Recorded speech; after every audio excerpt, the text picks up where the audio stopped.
aw minnu bɛ ka an lajɛ aw tɛ sɛgɛn aw tɛ ɲina aw sogolen bɛ k'an ka page la tuma bɛɛ ka kunnafoni ɲini Mali kɔnɔ ani kunnafoni maliyɛnw minnu bɛ Mali kɔ kan ka kunnafoni ɲini u bɛɛ ka situation na bi tarata baro kɛnɛ nin y'a sigilen tarata baro kɛnɛ min ni o bɛ présenté ni aw balimakɛ Elbashir Thiam ye Mali Actu la an ka bi thème a bɛna boli kosɛbɛ zone aéroportière ko kan aw bɛɛ lajɛlen b'a a ye bɔlɔlɔw sira fɛ ani kunnafoni yɛrɛw sira fɛ mankan gannen don transition min ni o ye furancɛ fanga ye o ka nali min kɛra a nana don soci la sow caman cira kasara caman bɔra a kɔnɔna la bi ani association mɔgɔ dɔ bɛ ɲɔgɔn bolo ni o tɛ mɔgɔ dogolen tuguni sɔɔni bɛna kuma d'a ma a yɛrɛ b'a représenter ka kɔn zone aéroportière ko cɛ a delila ka jɔyɔrɔ dɔ fa jamana kɔnɔna la ni o ye ekɔlidenw ka kulu ye a delila k'o jɔyɔrɔ fa ka tɛmɛ bi ale de bɛ an bolokɔrɔ zone aéroportière ko a kunkun n'a ɲɛɲɛ ka se k'a bɛɛ fɔ k'a bɛɛ da aw tulo kan a balimakɛ Elbashir Thiam Mali Actu a bɛɛ lajɛlen bɛna se aw ma wuli i ni tile. n b'a yɛrɛ tilenna. I bɛ se ka mɔgɔw hakili lajigin i la dɔɔni ani folikan min b'i fɛ k'a lase Mali Actu filɛbagaw ma sani an ka don babu kɔnɔna la. Alhamdulillah ne tɔgɔ ye Abdul Salam Togola i y'a fɔ cogo min na ni dɔw bɛ n wele ko Wili sani bi cɛ an kun yelen don Mali sifinnakaw ka jɛkulu caman kɔnɔna na ka daminɛ u ka kalanso jɛkuluw la n'o ye jɛkulu min bɛ Mali kalandenw bɛɛ fara ɲɔgɔn kan n'o ye AM ye an y'a daminɛ o la o kɔfɛ an bɛ jɛkulu mun na sisan an bɔlen kɔfɛ o la an ye jɛkulu dɔ créer n'o ye ka bɛɛ fanga lafasa ani ka yakubaya n'o ye APDM ye Association pour la protection de la démocratie an b'o de kɔnɔ sisan fo kana se bi an sigilen don ko min kama n'o ye zone aéroportière kɛlɛ ye fo ka n'o kɛlɛw daminɛ. Ayiwa zone aéroportière ko in na jɛkulu min sigilen don a kama i bɛ se ka mɔgɔ hakili lajigin a jɛkulu tɔgɔ la wa? Plateforme dɔ sigilen don zone aéroportière ko in kama n'o ye plateforme des habitants de la zone dite aéroportière dénommée an ka sigida plateforme sigila ɲinan 2021 in na yɔrɔ ci minnu tɛmɛna tile fila in na i n'a fɔ maliyɛn bɛɛ bɔra a kalama cogo min na o tɛmɛnen kɔfɛ donc an y'a ye an ka plateforme sigi plateforme sigilen fɛnɛ a bɛ maa caman de regrouper n'o ye kabi 95 yɔrɔ ci minnu kɛla association dɔw kun sigila kɔnɔ ani maa minnu yɛrɛ fɛnɛ sigilen don yɔrɔ in na yɔrɔ min bɛ ka wele bi ko zone aéroportière maa minnu sigida bɛnnen don o ma ni dugu 9 de b'a kɔnɔ n'o ye ka daminɛ Ɲamakɔrɔ Kalaban Guana Misala Kurale Senu Sirakɔrɔ Tabakɔrɔ fo ka taa se Falajɛ ma donc quartier 9 de b'a kɔnɔ donc maa minnu fɛnɛ sigiyɔrɔ bɛnnen don o ma ani association minnu b'o kɔnɔ ani association minnu fɛnɛ kun sigila yɔrɔ ci kama depuis 95 ne depuis 95 fo ka taa se bi ma an bɛɛ de farala ɲɔgɔn kan ka jɛkuluba dɔ créer nin zen ka wele ko plateforme des habitants de la zone dite aéroportière. Ayiwa Wili ne bɛ se k'i wele ten tɔ parce que an da degela o de la kosɛbɛ. I ta kɛ Togola ye. An ka kɛ Togola ye.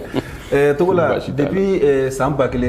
1995 i n'a fɔ i da tun la 1995 zone aéroportière ko in a kuma bɛ sen na i bɛ se k'an hakili lajigin a nana cogo di mun nana ni zone aéroportière ko kuma ye. Zone aéroportière ko kuma kunnafoni minnu bɛ an bolo a la san'a ka se bi ma o ye à partir de 95 jamana ɲɛmaaw kun commencé ka wulila ka Alifa to fanga na o ye délimitation dɔ kɛ délimitation bɛ an ka pankuru jigi kɛnɛ n'o ye aéroport ye ko o dan yira a délimitation na u taara ka taa fɔ hectare 8,100 yirika k'o de délimité ka piquew turu a la k'a fɔ k'o de ye aéroport dan ye a ko in kɛra mankan ye a kɛra problème ye kosɛbɛ a don kama pique ninnu bɛ turu don mun kama dugu dɔ tun bɛ yen pique taara turu dugutigiw yɛrɛ ka so dugudenw ka so u t'a dɔn pique in nana kun min kama nka kɔfɛ a fɔr'u ye ko pique in turu kun de ko aéroport dan yira an ma mun faamu o la o ye cɛkɔrɔbaw fɛnɛ y'a fɔ an ye k'a fɔ ko Modibo tile de la en 76 ou bien combien ko aéroport ɲinina Modibo de fɛ a waati o kɛra ka sɔrɔ Modibo de ye fama ye Kalabankɔrɔ dugutigi o de tun ye jamanatigi ye aéroport ɲinina ale de fɛ yɔrɔ mun ɲininaw fɛ ko bɛ kɛ aéroport ye olu y'o yɔrɔ yira u la k'o yɔrɔ dan nɔ Modibo ninnu taara Musa Tarawele ninnu taara fo ka na se démocratie fanga ma Alifa tile la ko Alifa nana ka na pique turu ni hectare 8,100 yirika in na k'a fɔ ko aéroport dan ye a don kama misi cayala a kuma misɛnnin cayala olu m'a faamu bon an b'o de kɔnɔna kabi 95 fo bisa kɛlɛ in bɛ sen na a kuma tɛ ka ban a bɛ fɔ kuma dɔ mɔgɔw bɛ zone de kɔnɔ mɔgɔw b'a fɔ o tɛ zone kɔnɔ fanga dɔw bɛ na u b'a fɔ k'aw bɛ zone kɔnɔ fanga dɔw yɛrɛ fɛnɛ bɛ na u b'a fɔ ko tiɲɛ na nin yɔrɔ in tɛ zone kɔnɔ fo ka taa se bi ma bakurubaya la a ko nana cogo min na o ye nin. ayiwa depuis 95 waati la an ye ŋununukaw mɛn k'a fɔ ko mɔgɔ minnu bɛ zone aéroportière kɔnɔna la ko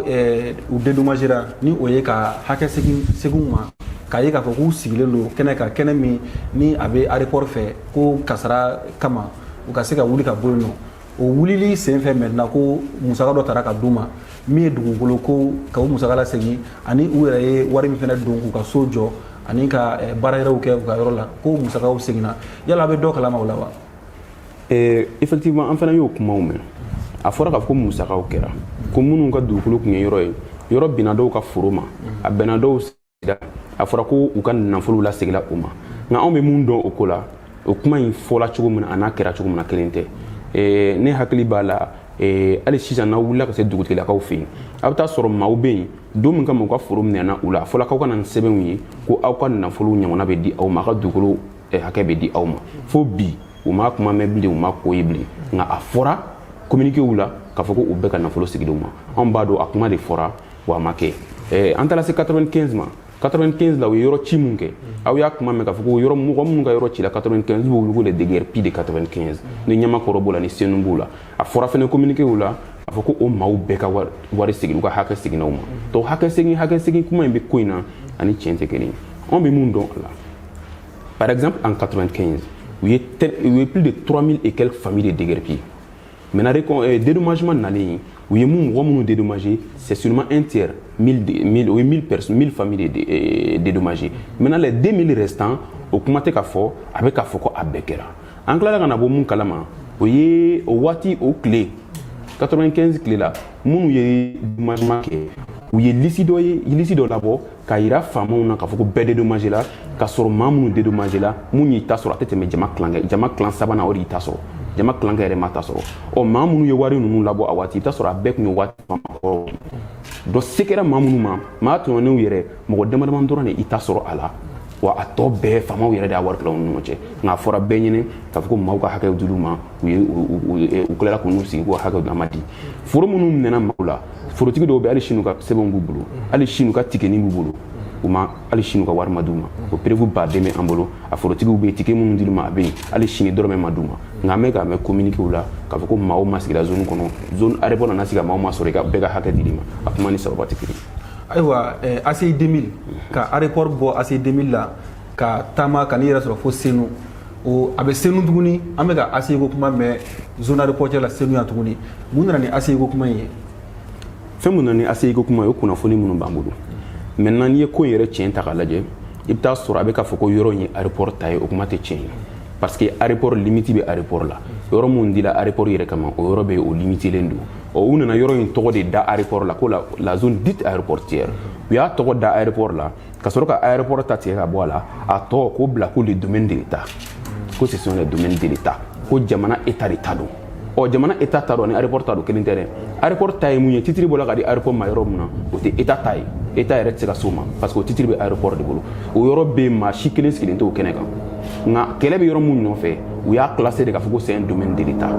maintenant domaine de l'État o kɔrɔ ko jamana de ta don donc u bɛ ka tugu o domaine de l'État tɔgɔ in de kɔfɛ k'a fɔ ko état de b'a kɛ a sago ye donc o de la RCI tɔgɔ nana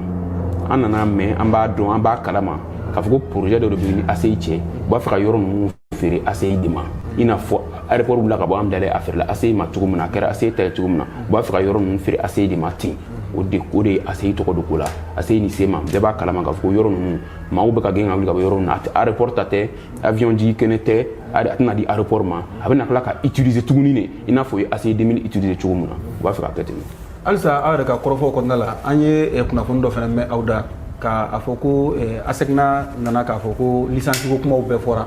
k'a fɔ ko ni mɔgɔ ma wuli ka bɔ yen nɔ ko Mali aéroport licence minɛtɔ don alors que ko diɲɛ jamana dɔw kɔnɔna la aéroport ni mɔgɔw sigiyɔrɔ bɛnnen don ɲɔgɔn ma i bɛ se ka mun de fɔ an ye o la. licence ko kuma min fɔra a la kuma ye anw kabakoya kosɛbɛ parce que an y'a mɛn jamana faamaw yɛrɛ de ka communiqué la n'o ye gouvernement ye gouvernement man ka kuma dɔw fɔ a ka communiqué la minnu ni sababa tɛ kelen an ka jamana in kɔnɔ an nana ye an ka gouvernement bɛ kuma dɔw fɔ ka communiquer wala officiellement an bɛɛ kunnafoni no bi diɲɛ dayɛlɛlen no bɛɛ bɛ se k'i ɲɛsin kunnafoni ma ka ɲɛɲini an taara ɲɛɲini k'a ye k'a fɔ kuma ninnu ni sababa tɛ kelen ye n'o ye licence ko kuma ye an y'a mɛn gouvernement ka communiquer la k'a fɔ ko aéroport mɔgɔw de plaindre parce que ko ni maaw ma wuli ka bɔ nin yɔrɔ ninnu ni nin yɔrɔ ninnu ma ci ko Mali ka licence min b'a to avion bɛ jigin Mali dugukolo ko bɛna minɛ Mali la anw de b'a dɔn jamana minnu farala ɲɔgɔn kan jamana 100 ni kɔ olu de farala ɲɔgɔn kan ka convention signé ka sɔrɔ ka aéroport ye jamana 100 ni kɔ in de ta ye aéroport tɛ jamana kelen si ta ye aéroport bɛ jamana o jamana kan i kelen ta tɛ mais anw ma mɛn o papier kɔnɔ anw ma deli k'a ye o papier kɔnɔ aéroport création papier ani mɔgɔ minnu jamana minnu bɛ o jamana 100 ni kɔ in kɔnɔ k'a fɔ ko licence de bɛ dɔ bolo aéroport ko la ni licence minɛn'i la ko avion tɛ jigin fɛ an ma deli k'o mɛn wa an m'a ye an y'a ɲini an m'a ye wa an ma deli k'a mɛn ni Mali ta ni kuma kelen tɛ donc an y'a ye k'a fɔ ko o kuma ni sababa tɛ kelen o kɔfɛ an nana a jateminɛ k'a fɔ ko licence ko kuma a bɛ fɔ de n'i y'a sɔrɔ licence bɛ fɔ de n'i y'a sɔrɔ aéroport ye Mali ta ye wala Mali de bɛ aéroport contrôler Mali tɛ aéroport investissement international de Mali kelen ta tɛ diɲɛ de tɛ aéroport ye aéroport fɛnɛw bɛ yen an bɛɛ voyage la i bɛ taa sɔrɔ e yɛrɛ voyage la u bɛ k'a fɔ ko sécurité ko don ko maaw gɛrɛla aéroport la kojugu aéroport bɛ yen jama bɛ tɛmɛ Mali kan an fɛnɛ b'a dɔn information na l'aéroport du Mali ko Mali aéroport de Mali pankurujigi kɛnɛ o ye aéroport de ye an ka lamini jamana ninnu na mun sécuriselen don ka tɛmɛ a bɛɛ kan ka se niveau de sécurité 90% Mali ta sécurité don ka tɛmɛ a bɛɛ kan kɛnɛ jigitigɛ in lajɛ Mali aéroport b'o la ɲɔgɔn tɛ yen donc n'i y'a faamu hali mɔgɔw ka so jɔlen aéroport kɛrɛfɛ tan tɔ o bɛɛ la Mali aéroport lakanalen ka tɛmɛ an dafɛ jamanaw ta kan wa ni sera i b'a dɔn Mali hali ni taara bi ka ɲɛɲini k'a fɔ aéroport jumɛn de sécuriselen don ka tɛmɛ an dafɛ jamana ninnu bɛɛ kan a bɛ Mali tɔgɔya kɔnɔ ni taara recherche kɛ a bɛ Mali tɔgɔya kɔnɔ aéroport techniciens fɛnɛ bɛ yen spécialistes bɛ yen aéroport u b'a fɔ maliyɛnw de ye parce que a b'u kala a b'u hakili la ko maliyɛnw tɛ kodɔn nin ko ninnu na aéroport sécurité ani u bɛ ka kɛnɛjɛ so jɔra lamini la de o tɛ ɲɔgɔn sira la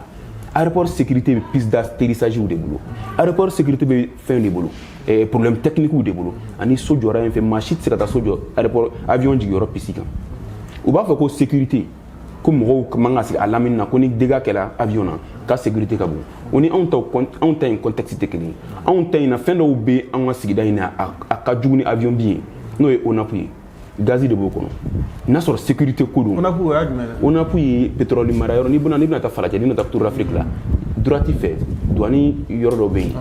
réservoir jɛman minnu bɛ yen réservoir belebele minnu bɛ yen gazi de bɛ ka mara kɔnɔ pétrole de bɛ ka mara kɔnɔ ni essence de bɛ mara kɔnɔ n'o explosé la Ala k'an kisi o danger ka jugu ka tɛmɛ avion binni danger kan n'a sɔrɔ u bɛ ka dabɔ sécurité de kama u tɛ sɔn ka o yɔrɔ in bila yen u tɛ sɔn ka ONAP bila jama cɛma donc an b'a ye o kɔnɔna na k'a fɔ sécurité ko tɛ tiɲɛ ni sécurité ko fana ye tiɲɛ ye misaliya wɛrɛ bɛ yen kɛnɛ in kan u bɛ ka dɔw lawuli dɔw tɛ ka wuli bɛɛ tɛ ka wuli MINUSMA b'a kɛnɛ kan ni sécurité ko don MINUSMA agent minnu bɛ ka baara kɛ maliyɛnw bolo u kan ka lakana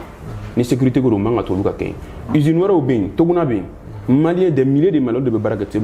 Toguna la ni sécurité ko don o maliyɛnw ni sécurité ka kan olu man ka to a kɛnɛ kan an y'a ye fɛnɛ k'a fɔ u bɛ ka kuru dɔw u bɛ ka yɔrɔw ci yɔrɔ dɔw tɛ ka ci minnu bɛ ka ci olu ni sécurité man kan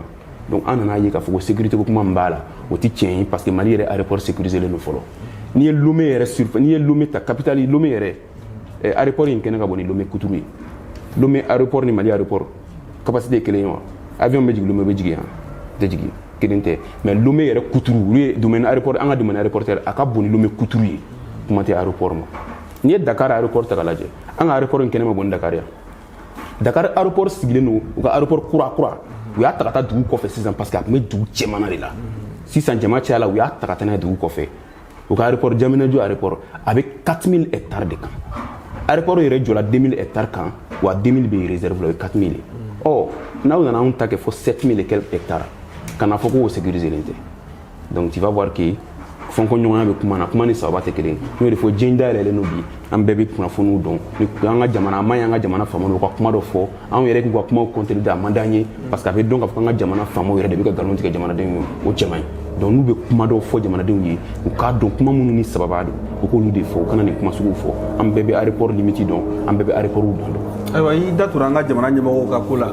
o bɛ a to n bɛna ɲininkali min tɛnku la o ye aw sigicogo ye an y'a ye k'a fɔ soci daminɛlen an ye sɛbɛnw ye sɛbɛn minnu b'a jira k'a fɔ ko an mana aw sigi aw yɛrɛ ye ten tɔ